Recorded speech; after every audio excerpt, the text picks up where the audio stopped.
کہ 12 مئی کو ثریا ستارہ طلوع ہوگا، اور جب یہ ستارہ طلوع ہوتا ہے تو زمین پہ جو وبائی امراض ہوتی ہیں وہ ختم ہو جاتی ہیں۔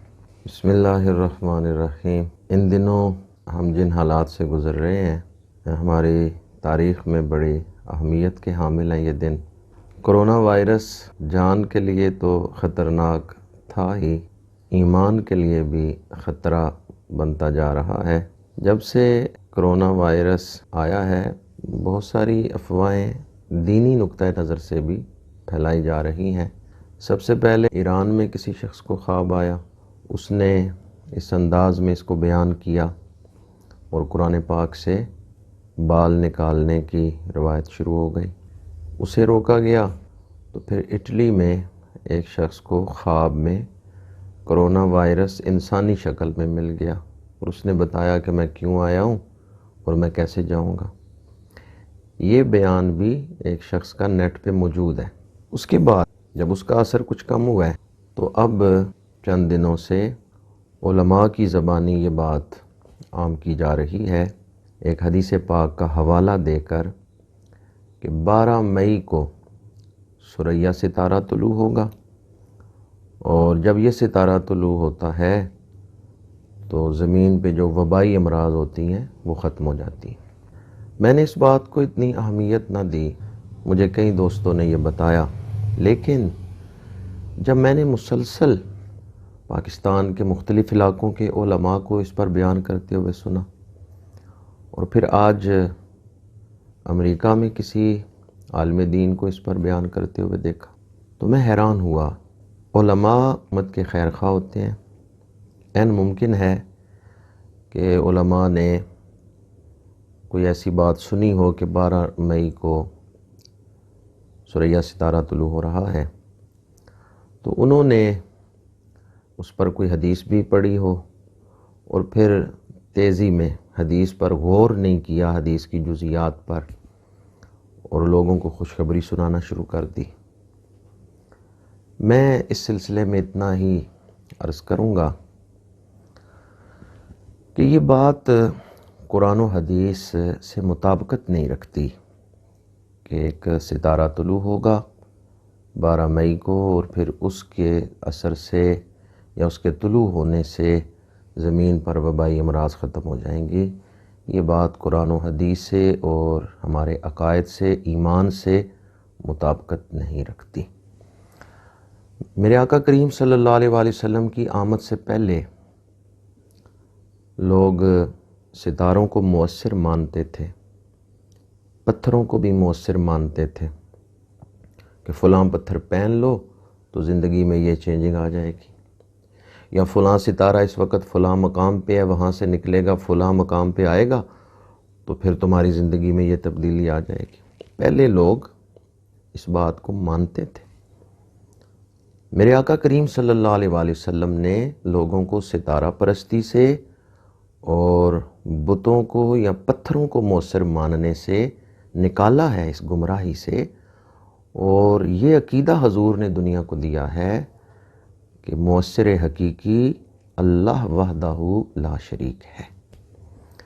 اب جو یہ بیان کر رہے ہیں کہ 12 مئی کو ستارہ طلوع ہوگا اور زمین پہ وبائی امراض ختم ہو جائیں گی، ایک تو میں ان کی خدمت میں دوبارہ عرض کر رہا ہوں، ستارہ، کسی تارے کا طلوع ہونا یہ کسی چیز کی علامت ہو سکتا ہے، یہ مؤثر نہیں ہو سکتا۔ کوئی ستارہ مؤثر نہیں ہو سکتا، مؤثر حقیقی صرف اللہ تعالیٰ ہے۔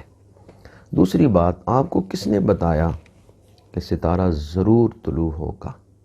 اللہ تعالیٰ کے حاکم ہونے اور قادر ہونے اور مختار ہونے کا عقیدہ کہاں گیا؟ اللہ تعالیٰ چاہے تو کوئی تارہ طلوع ہو، اللہ نہ چاہے تو تارہ طلوع نہیں ہو سکتا۔ حدیث مبارکہ بخاری شریف میں ہے، حدیبیہ میں رات کو بارش ہوئی، صبح صحابہ کرام حضور کی خدمت میں حاضر ہیں۔ میرے آقا کریم صلی اللہ علیہ وآلہ وسلم نے ارشاد فرمایا، صحابہ جانتے ہو تمہارے رب نے کیا فیصلہ فرمایا ہے؟ صحابہ عرض کرتے ہیں اللہ و رسول عالم، میرے آقا کریم صلی اللہ علیہ وآلہ وسلم نے فرمایا کہ جس شخص نے یہ کہا کہ بارش اللہ کے فضل سے ہوئی ہے اور اللہ کے فیصلے سے ہوئی ہے، وہ ایمان والا ہے، اور جس نے یہ کہا کہ فلاں تارا فلاں مقام سے فلاں مقام پہ آیا ہے، اس وجہ سے بارش ہوئی ہے، اس کا اللہ پر ایمان نہیں ہے۔ تو یہ حدیث بھی بتا رہی ہے کہ ستارے مؤثر نہیں ہوتے، اور اس پر ہمیں ایمان نہیں رکھنا چاہیے، ہمیں اللہ کی قدرت پر ایمان رکھنا چاہیے۔ جو حدیث پاک اس موقع پر بیان کی جا رہی ہے مسند امام احمد کے حوالے سے، اور بعض علماء کو تو میں نے دیکھا ہے کہ انہوں نے حدیث کے وہ اوراق بھی دکھائے ہیں اپنے بیانات میں کہ دیکھیں یہ حدیث کی کتاب ہے، دیکھیں یہ ورق ہے حدیث کا۔ میں آپ کی خدمت میں اتنا ہی عرض کرتا ہوں کہ میں کسی دینی مبلغ کی نیت پہ شک نہیں کرتا، میں یہی کہتا ہوں کہ تیزی میں جلدی میں انہوں نے قوم کو خوشخبری سنائی ہے، حدیث کی جزیات پہ غور نہیں کیا۔ عثمان بن عبداللہ بن سراقہ حضرت عبداللہ بن عمر رضی اللہ تعالیٰ عنہما کی بارگاہ میں حاضر ہوئے، اور انہوں نے پھلوں کی خرید و فروخت کے بارے میں پوچھا۔ حضرت عبداللہ بن عمر نے فرمایا ٹھہر جاؤ، ثریا ستارہ طلوع ہو لینے دو، اس کے بعد خرید و فروخت کرنا، حضور نے اس سے منع کیا ہے، یعنی ثریا ستارہ طلوع ہو تو پھر خرید و فروخت کرو۔ اب اس حدیث کو بیان کر کے بعض لوگوں نے کہا کہ اس وقت ایک وبا تھی، تو حضرت عبداللہ بن عمر نے فرمایا ثریا ستارہ طلوع ہوگا تو وہ وبا دور ہو جائے گی۔ میں اتنا ہی عرض کرتا ہوں کہ وہ وبا پھلوں میں تھی یا انسانوں میں تھی؟ اگر آپ یہ کہیں کہ وہ وبا انسانوں میں تھی تو پھر تو وبا کے دنوں میں پھل کی خرید و فروخت ہی نہیں کرنی چاہیے اس حدیث کی روشنی میں، اور کوئی ایسی ممانعت نہیں ہے۔ میں صرف سوال کر رہا ہوں کہ جیسے آپ استدلال کر رہے ہیں کہ حضرت عبداللہ بن عمر نے حضرت جناب عثمان بن عبداللہ بن سراقہ سے فرمایا کہ ابھی تم خرید و فروخت نہ کرو، ثریا ستارہ طلوع ہوگا تو خرید و فروخت کرنا، تو اس کا مطلب ہے کہ پھر تو وبا کے دنوں میں پھل خریدنے نہیں چاہیے، جبکہ شرعی طور پر کوئی ایسی ممانعت نہیں۔ تو حدیث کا مطلب یہ ہے وہ وبا انسانوں میں نہیں تھی، وہ پھلوں میں تھی۔ تو اس وجہ سے فرمایا کہ ایک علامت جو ہے وہ یہ ہے کہ جب ثریا ستارہ طلوع ہوتا ہے تو پھل خوب پک چکے ہوتے ہیں، اس لیے تم ان کو اس کے طلوع ہونے کے بعد خریدو۔ حدیث میں قطعاً تارے کے طلوع ہونے کو یہ مؤثر نہیں بتایا جا رہا، ایک علامت بتایا جا رہا ہے۔ علامت بتانا اور ہے اور مؤثر بتانا اور ہے، یہ میں آپ کی خدمت میں عرض کرنا چاہتا ہوں۔ میں اپنی تمام تر گفتگو کا ماحصل اعلیٰ حضرت شاہ احمد رضا خان بریلوی رحمۃ اللہ تعالیٰ علیہ ان کے فرمان کی روشنی میں بیان کر رہا ہوں۔ ایک ماہر نجومی اعلیٰ حضرت کی خدمت میں بیٹھا ہوا تھا، تو اعلیٰ حضرت نے اس سے فرمایا بتاؤ بارش کب ہوگی؟ اس نے ذائچے بنائے اور کہنے لگا کہ 1 مہینے کے بعد بارش ہوگی۔ اعلیٰ حضرت مسکرائے، فرمایا میرا رب چاہے تو آج بارش برسا سکتا ہے۔ اس نجومی نے کہا نہیں، یہ ذائچہ دیکھیں، یہ چال دیکھیں ستاروں کی، یہ حاشیہ دیکھیں، یہ بارش ہوگی مہینے بعد ہوگی۔ اعلیٰ حضرت نے دوبارہ فرمایا میرا رب چاہے تو وہ آج ہی بارش برسا سکتا ہے۔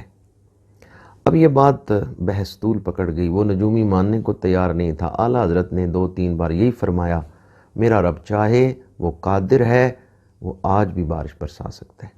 نجومی اٹھ کے چلا گیا، تھوڑی دیر بعد بارش شروع ہو گئی، بادل بنے، بارش آ گئی۔ نجومی دوڑا دوڑا اعلیٰ حضرت کے پاس دوبارہ آیا، ذائچہ سامنے رکھا، کہتے مجھے بتائیں ذائچہ بنانے میں نے غلطی کہاں کی ہے؟ اعلیٰ حضرت نے فرمایا تو نے اعتماد اس ذائچے پہ کیا ہے، اس علم پہ کیا ہے جس کی کوئی شرعی حیثیت نہیں ہے۔ تمہاری نظر اللہ کی قدرت کی طرف نہیں گئی۔ اللہ کی قدرت پر ایمان رکھو، اللہ کو قادر مانو اور اللہ کو مختار مانو۔ وہ جو چاہے وہ کر سکتا ہے، وہ اختیار رکھتا ہے اس چیز کا۔ میں یہ بات دوبارہ عرض کروں گا، بات طول پکڑ گئی، کہ یہ جو وبا کا دور ہے، اس میں جہاں اپنی جان کی فکر کریں وہاں اپنے ایمان کی بھی فکر کریں، اور کسی ایسی بات کو اپنے ایمان کے قریب نہ آنے دیں جس میں کہ اللہ تعالیٰ کی ذات پر ایمان کمزور پڑتا ہو۔ اور دوسری بات یہ کہ آپ امام الانبیاء صلی اللہ علیہ وآلہ وسلم کے حوالے سے کوئی بات بیان کریں تو اس میں بڑی احتیاط، صرف احتیاط نہیں، بڑی احتیاط کی ضرورت ہے۔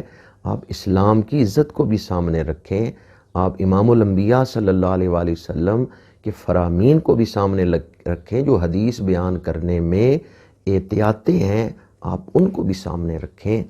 اللہ تعالیٰ اس دور میں ہمیں ظاہری اور باطنی دونوں طرح کی بیماریوں سے محفوظ رکھے، آفات سے محفوظ رکھے، اور ہمارے ایمان کی حفاظت فرمائے۔ ہمارا ایمان ہے کہ اللہ تعالیٰ اس کائنات کا خالق ہے، اس کائنات کا مالک ہے، اس کائنات کا رازق ہے، اسی نے اس کائنات کو بنایا ہے، وہی اس کائنات کو چلا رہا ہے، سارا نظام اسی کے ہاتھ میں ہے، وہ جس طرح چاہے اس طرح کر سکتا ہے۔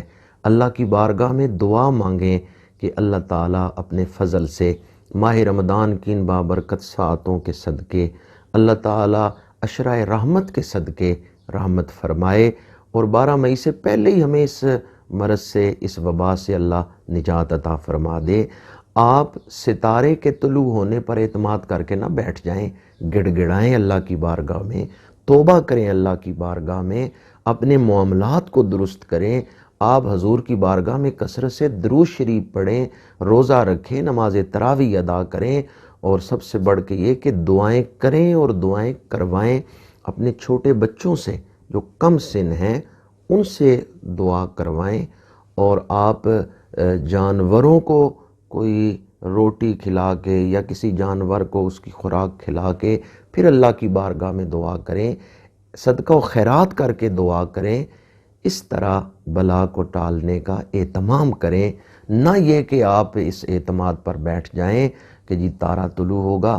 میں نے آپ کو 2-3 مثالیں دیں کہ جب سے یہ کرونا وائرس آیا ہے کئی افواہیں اڑائی جا رہی ہیں۔ خدا را آپ اپنی جان کی بھی فکر کریں اور اپنے ایمان کی بھی فکر کریں۔ ہمارے پاس سب سے بڑی دولت ایمان کی دولت ہے۔ اللہ تعالی ہمیں امام الانبیاء صلی اللہ علیہ وآلہ وسلم کی سچی محبت و اتباع نصیب فرمائے۔ اللہ تعالی اپنی حفاظت عطا فرمائے۔ وما توفیقی الا باللہ۔